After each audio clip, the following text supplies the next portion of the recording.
Sistem ranking di sekolah itu bisa menghancurkan murid dari dalam dan memunculkan persaingan yang gak sehat di antara satu murid dan murid lainnya. Dulu di antara kalian ada gak sih yang iri sama temennya yang rankingnya tinggi? Ranking 3, ranking 2, dan bahkan mungkin ranking 1. Apa sih yang kalian rasakan kalau kalian melihat temen yang kayak gitu? Sebagian dari kalian mungkin ngerasa gagal, ngerasa takut, bahkan dibanding-bandingkan sama orang tua kalian sendiri. Tuh, lihat temanmu nilainya bagus semua. Masa kamu cuma dapat segini? Jadi gini ya, kita itu datang ke sekolah itu tujuannya untuk belajar, untuk mencari ilmu, untuk mempersiapkan diri kita untuk menghadapi masa depan. Tapi kenapa malah kita dituntut untuk menjadi yang terbaik di antara pelajar di kelas kalian? Kalau menurut saya sih nggak masuk akal. Jadi kita datang ke sekolah untuk mempelajari hal yang nggak kita ketahui, bukan untuk menjadi sekedar lebih baik secara keseragaman akademis dibanding murid yang lain. Jadi apa saja sebenarnya dampak sistem ranking di sekolah? Yang pertama, murid yang berada di ranking bawah itu berpotensi dikucilkan dan dibully oleh teman sebayanya. Dan yang kedua, murid yang ranking di bawah itu selalu dimarahi dan disalahkan oleh guru. Padahal penyebabnya bisa aja gurunya yang nggak kompeten dalam mengajar. Ketiga, kalau ada murid yang menonjol, sangat menonjol di satu bidang, di mana sebenarnya bidang tersebut adalah bidang yang perlu diasah karena kemampuan dia di situ, dia terbaik di bidang itu. Jadi sistem ranking di sekolah itu bisa mengarah pada perasaan iri, permusuhan, dan hubungan sosial yang buruk. Jadi berapa banyak sih dari kalian yang justru merendahkan teman karena nilainya jelek, atau bahkan menjauhi teman yang ranking 1 karena malah dicap aneh karena belajar terus. Jadi sistem ranking ini biasanya hanya mengukur prestasi akademis dan mengabaikan bakat dan minat murid di bidang lain, seperti contohnya seni, olahraga, atau keterampilan sosial. Jadi hal ini bisa membuat murid ngerasa nggak dihargai dan kurang percaya diri. Sadar nggak sadar,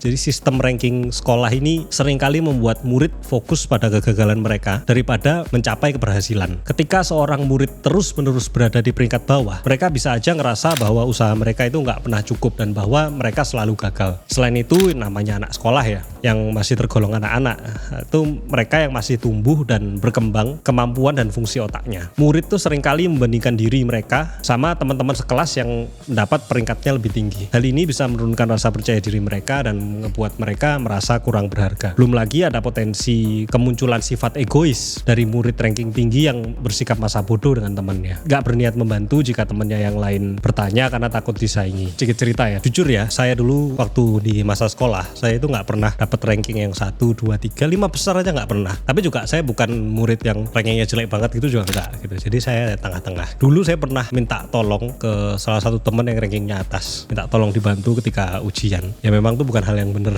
Jangan dicontoh. Itu saya dulu minta tolong dibantu ketika ujian. Dia gak mau bantu gitu. Karena saya, walaupun saya udah menonjol di bidang tertentu ya, kayak biologi, fisika itu hancur banget, hancur sehancur-hancurnya. Karena saya nggak ngerti ya apa fungsinya aplikasinya di dunia nyata gitu. Sebenarnya aplikasinya banyak, kayak kesehatan. Kalau fisika ya kehidupan sehari-hari ini pasti nggak jauh dari fisika lah. Cuman ya mungkin guru saya dulu nggak punya kemampuan untuk menjelaskan gimana aplikasinya itu di dunia nyata. Jadi akhirnya saya nggak punya bakat ngehafal sama sekali. Sedangkan temen yang ranking 1 itu ya kemampuannya dia menghafal gitu, tapi dia nggak punya kemampuan analisa gitu. Tapi yang dibutuhkan di sekolah kan sebenarnya cuma kemampuan hafalan aja dengan sistem sekolah yang sekarang. Tuh saya minta tolong nggak dikasih, saya nggak dibantu gitu kan. Berapa tahun kemudian, 10 tahun lebih, dia DM saya minta dibantu karena dia kesusahan, nggak saya bales, gantian.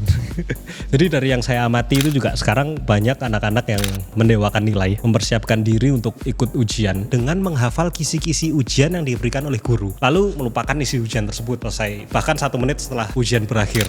Siapa yang di sini yang begitu? Coba cerita di komen. Mungkin kalian ada yang komen gini, sistem ranking itu kan ada sebagai motivasi untuk siswa biar bisa lebih bagus nilainya. Coba gini, anggaplah sekarang semua siswa itu termotivasi, punya semangat, kapabilitas, dan daya juang untuk dapat nilai bagus. Lalu kalau semua murid di kelas mendapat nilai nyaris sempurna dengan range nilai 90-100, kan tetap ada murid yang ranking di bawah kan. Misal dari 10 murid dijejerin ya, nilainya 91, 92, 93, 94, 95, 96, 97, 97, 98, 100. Ranking bawahnya dapat nilai berapa? 91 kan. Pasti masih ada mulut-mulut yang merendahkan usaha anak itu. Dapat nilai 91, 92, 93. Di ranking terakhir tuh. Padahal 91 tuh nyaris sempurna gitu kan. Belum lagi kalau ada guru di sekolah yang menyebabkan murid kehilangan percaya dirinya dengan merendahkan, memarahi, dan menyalahkan murid guru itu. Murid itu bisa kehilangan potensi terbaik dirinya. Murid ranking 1 selalu disanjung padahal dia cuma hafalan gitu kan. Dia nggak bisa mikir kan, bego. Tapi belum tentu sukses di dunia kerja gitu kan. Berapa murid mungkin bekerja sangat keras gitu ya, tapi nggak mampu mencapai peringkat tertinggi. Ini bisa membuat mereka merasa bahwa usaha mereka itu nggak dihargai atau nggak berarti. Ketika murid merasa minder karena peringkat mereka, motivasi mereka untuk belajar berkembang itu pasti menurun, pasti menghilang. Mereka pasti ngerasa putus asa dan nggak melihat tujuan dalam usaha mereka. Jadi sekolah itu sangat perlu membangun budaya yang lebih menghargai proses dibanding hasil. Karena hasil yang baik itu akan datang dari seseorang yang sudah melewati suatu proses perubahan. Perubahan metode evaluasi itu juga diperlukan untuk memperhitungkan berbagai aspek perkembangan murid, termasuk bakat non-akademis, keterampilan sosial, dan usaha individu. Sekolah juga perlu menciptakan lingkungan yang mendukung dan inklusif, di mana setiap murid itu merasa dihargai dan didukung untuk berkembang sesuai dengan kemampuan dan minat mereka. Mendorong siswa ranking atas untuk menarik temannya naik dan sebagainya. Sekolah juga perlu memberikan pengakuan dan penghargaan atas usaha dan kemajuan individu, bukan hanya dari hasil akhir atau peringkat. Jadi pada intinya mengurangi penekanan pada peringkat dan lebih menekankan pembelajaran dan pengembangan pribadi. Sebenarnya banyak kok sekolah yang sudah mulai menerapkan hal ini. Jadi ini bukan saran asal sebut ya. Terima kasih yang udah nonton video ini.